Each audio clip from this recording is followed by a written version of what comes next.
Dear children, welcome you all in the online classes of Bishop Academy.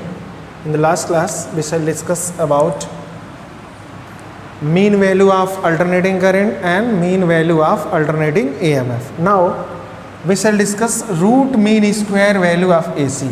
जैसा कि last class में आपको बताया गया था कि AC करंट जो है वेरिइंग करंट होता है, इधर इस हाफ साइकिल में पॉजिटिव होता है, इस हाफ साइकिल में नेगेटिव होता है. अगर इस पूरे साइकिल पे मीन निकाला जाए, मीन वैल्यू लिया जाए तो मीन जो है वो ज़ीरो आ जाता है, क्योंकि जितना इधर पॉजिटिव होता है उतना इधर नेगेटिव होता है, टोटल वैल्यू ज़ीरो हो जाता है. ये हम मीन वैल्यू की बात कर रहे हैं, इसीलिए मीन वैल्यू हमेशा हाफ साइकिल पे पता किए. तो भाई बात आई कि फुल वैल्यू यानी कंप्लीट साइकिल पर भी कुछ पता कर सकते हैं, तो कहा गया यस, उसके लिए RMS वैल्यू आया. यहाँ पर मीन वैल्यू चार्ज से रिलेटेड होता है, RMS value heating effect of current पर बेस्ड होता है. इसीलिए जो मेज़रमेंट हम करते हैं, यहाँ पर एक और इम्पॉर्टेंट बात जान लीजिए. जैसे हम अपने घरों में देखते हैं, कहते हैं 220 वोल्ट आ रहा है, तो ये AC का RMS वैल्यू है. या हम कहेंगे 2 एम्पियर करंट हमारे घर में आ रहा है, तो ये 2 एम्पियर जो है RMS करंट है और ये RMS EMF है. ठीक ना.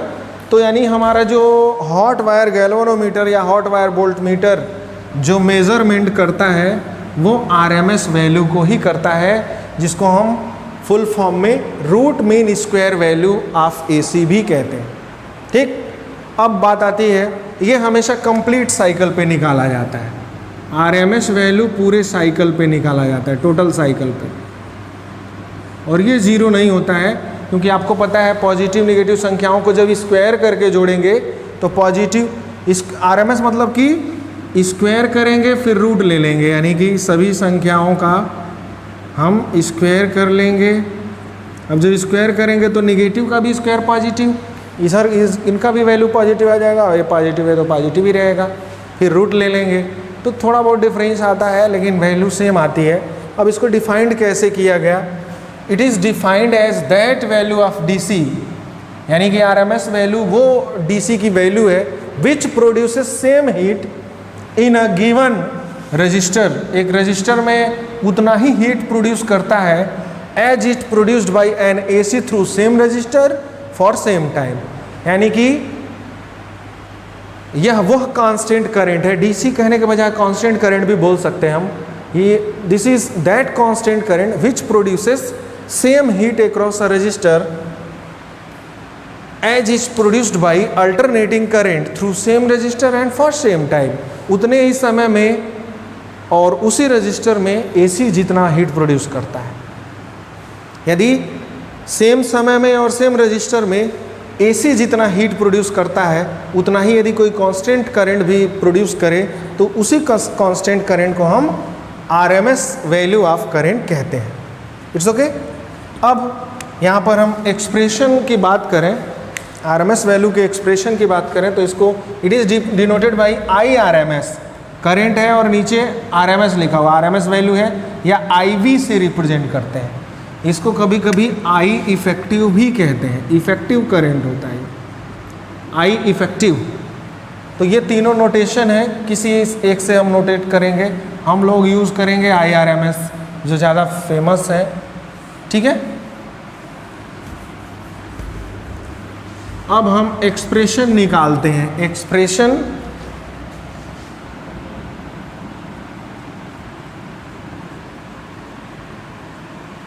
Expression of root mean square RMS value of AC. Expression of RMS value of AC, expression निकालते हैं.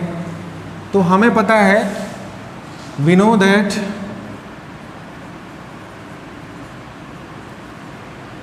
या ऐसे कर सकते हैं, लेट एन AC का वैल्यू लिख लेते हैं हम, I is equals to I0 sine omega t is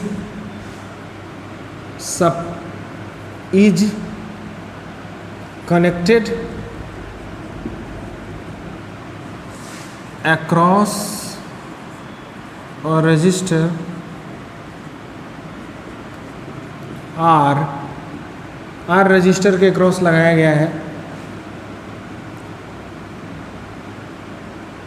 then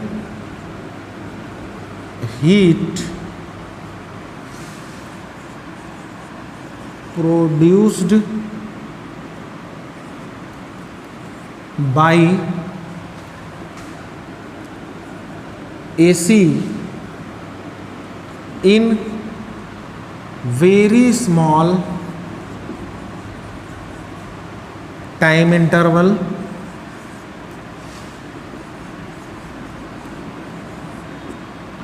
dt is given by,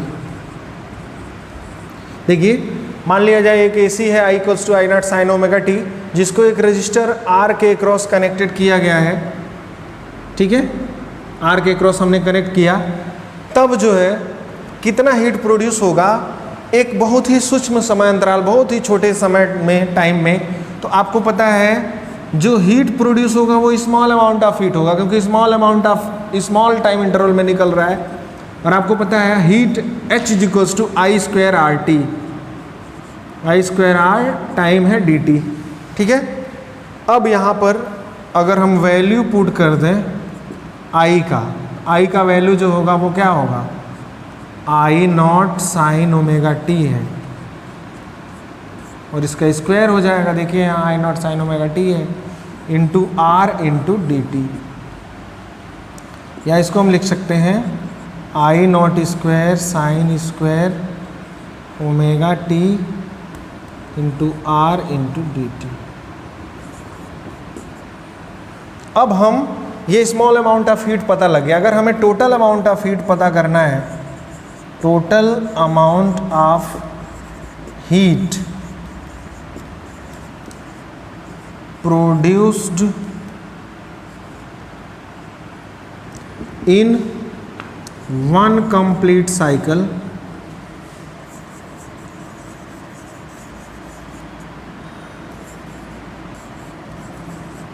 one complete cycle किसको कहते हैं, जब समय 0 से t तक हो जाए।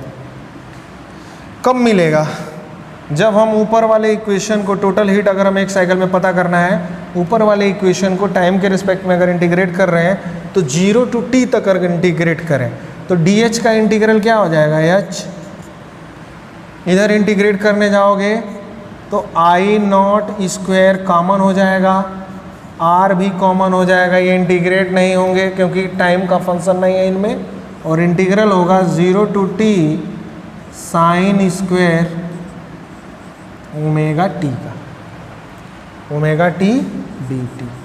देखिए आई नॉट स्क्वायर कॉन्स्टेंट टर्म है, इंटीग्रेट नहीं होगा, आर भी नहीं इंटीग्रेट होगा, साइन स्क्वायर ओमेगा टी को इंटीग्रेट करेंगे विद लिमिट 0 to t। अब साइन स्क्वायर ओमेगा टी को तो हम इंटीग्रेट नहीं कर पाएंगे, इसलिए आप जान लीजिए एक फार्मूला होता है cos 2 theta is equals to 1 minus 2 sine square theta upon,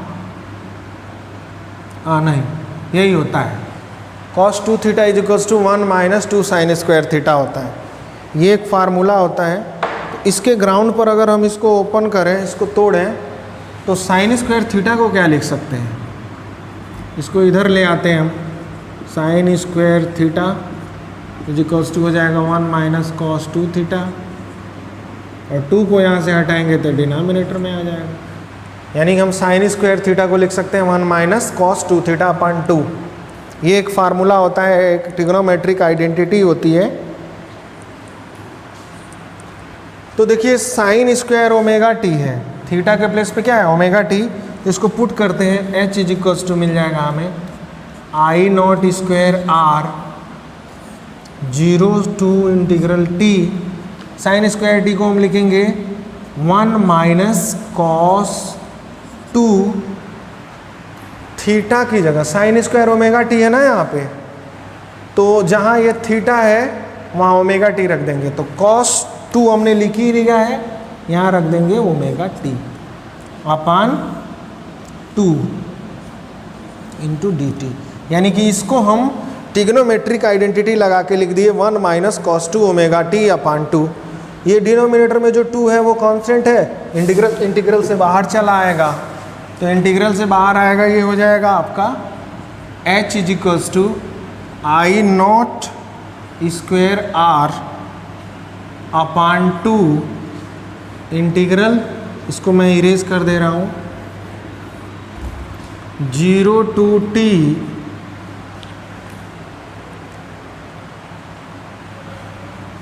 one minus cos 2 omega t into d T.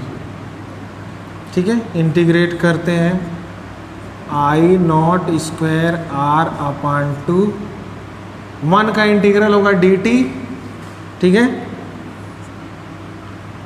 यहाँ मैं स्मॉल ब्रैकेट में लिखता हूँ, 1 में जब dt का मल्टीप्लाई करेंगे और इंटीग्रल करेंगे तो आएगा t, और जब अपर लिमिट रखेंगे तो आएगा कैपिटल T, और लोअर लिमिट 0 है -0।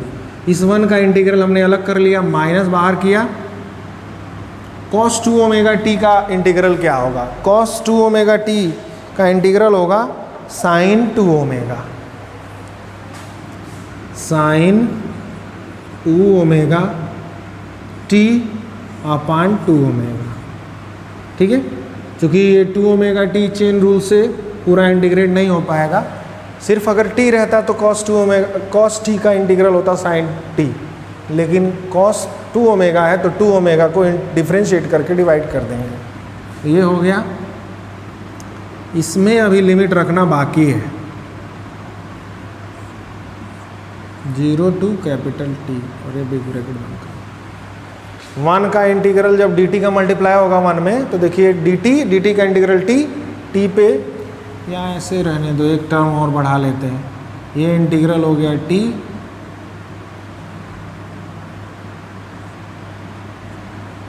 इसका 1 जब dt में मल्टीप्लाई होगा तो इंटीग्रल आ जाएगा t, और इस माइनस है cos 2 ओमेगा t का इंटीग्रल, ये हो गया, पूरे का लिमिट ये हम रख दिए। अब हम एक लाइन और सॉल्व कर लेते हैं, r अपान 2, यहाँ पर अपर लिमिट रखोगे कैपिटल T और लोअर लिमिट रखेंगे -0, तो 0 को मैं छोड़ दिया, माइनस अपर लिमिट रखेंगे यहाँ पर साइन 2 ओमेगा की जगह होता है 2 पाई बाई टी, और ये भी आपका आ जाएगा t की स्मॉल t की जगह कैपिटल T रखेंगे, अपर लिमिट अपान 2 ओमेगा माइनस साइन 0 आएगा ये पूरा। ठीक है,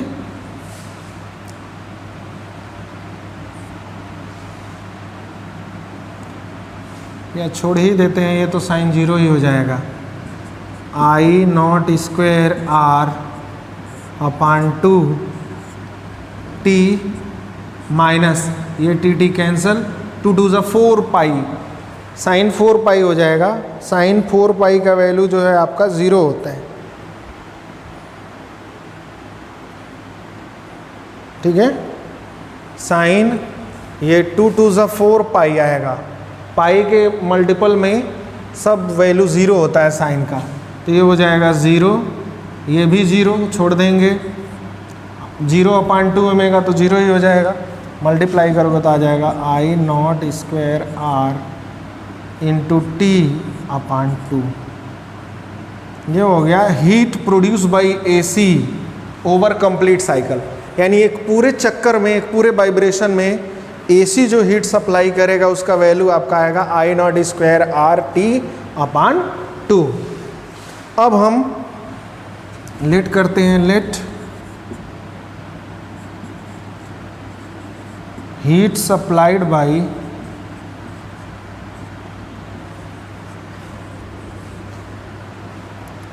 a constant current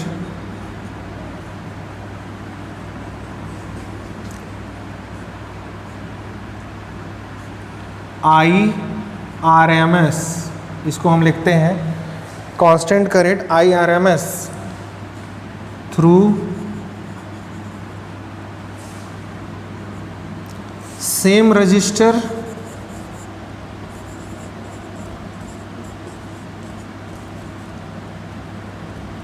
in same time, same time में सेम रजिस्टर में जो हीट सप्लाई होगा H is equals to I square, तो IRMS स्क्वायर लिखेंगे रेजिस्टेंस वही है और टाइम एक कंप्लीट साइकिल लेना है, तो वो कैपिटल T होता है। ये इक्वेशन नंबर 2 हो गया। ठीक, चूँकि जो ये कांस्टेंट करंट द्वारा हीट सप्लाई हो रहा है वो AC करंट के हीट सप्लाई के इक्वल होगा, तो हम इधर से इरेज कर देते हैं इक्वेशन 1 और 2 को। अगर हम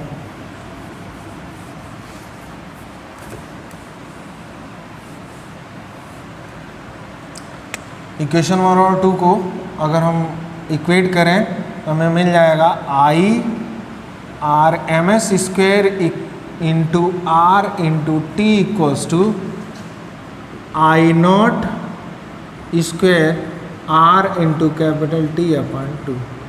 R से R, T से T cancel, I/RMS is equals to मिल जाएगा अंडर रूट में I0 स्क्वेयर अपॉन 2, या हम लिख सकते हैं I0 अपॉन रूट 2।